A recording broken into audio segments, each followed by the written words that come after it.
بتایا تھا نا میں نے کہ روح نہیں نکل رہی تھی، حالانکہ وہ تو نبی پر ایمان بھی لائے، نبی کے ساتھ جہاد میں شریک ہوئے، قربانیوں کی طویل داستان،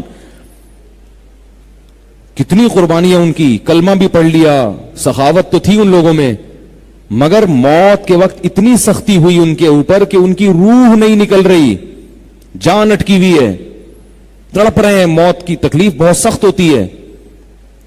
لوگوں نے آ کے آپ صلی اللہ علیہ وسلم کو بتایا کہ یا رسول اللہ ان کی جان اٹکی ہوئی ہے، نکل نہیں رہی، عذاب میں تڑپ رہے ہیں۔ تو آپ صلی اللہ علیہ وسلم نے فرمایا پوچھو ان کے والدین زندہ ہیں؟ فرمایا ہاں ماں زندہ ہیں۔ ماں کو بلایا گیا، آپ صلی اللہ علیہ وسلم نے پوچھا بتاؤ تمہارے ساتھ سلوک کیسا تھا؟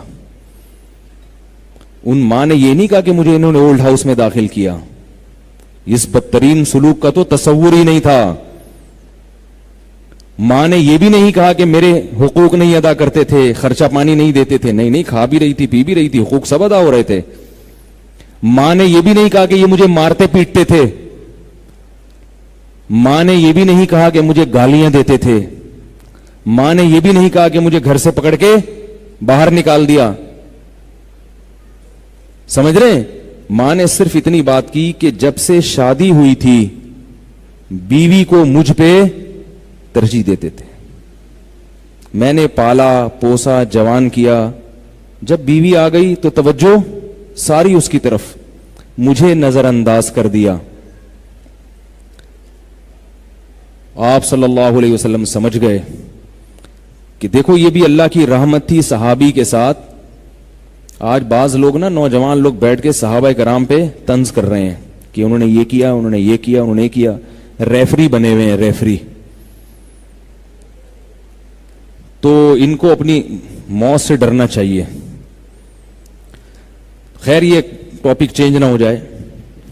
تو آپ صلی اللہ علیہ وسلم نے والدہ کو بلوایا، انہوں نے کیا فرمایا کہ یہ اپنے بیوی کو مجھ پہ ترجیح دیتے تھے۔ کیا کرتے تھے؟ یہ ترجیح دیتے تھے۔ تو آپ صلی اللہ علیہ وسلم نے ان کی والدہ سے کہا کہ ان کو معاف کر دو۔ انہوں نے کہا میں معاف نہیں کروں گی۔ تو آپ صلی اللہ علیہ وسلم نے فرمایا، حدیث کا مفہوم ہے کہ پھر لکڑیاں جلا کے کیا تم یہ چاہتی ہو ان کو آگ میں ڈال دیا جائے؟ انہوں نے فرمایا یا رسول اللہ میں کیسے اپنے بیٹے کو آگ میں ڈالوں؟ فرمایا دنیا کی آگ برداشت نہیں کر رہی، اپنے بیٹے کے لیے جہنم کی آگ برداشت ہے، تمہیں جہنم کی آگ برداشت ہے۔ تو ان صحابیہ نے عرض کیا، پھر انہوں نے معاف کر دیا۔ تو آپ صلی اللہ علیہ وسلم نے بھیجا صحابی کو، فرمایا جاؤ دیکھ کے آؤ کہ روح نکلی ہے یا نہیں نکلی۔ روح نکل گئی ہے تو اس کی علامت ہے کہ واقعی ماں نے دل سے معاف کر دیا ہے۔ جا کے دیکھا تو واقعی روح نکل چکی تھی۔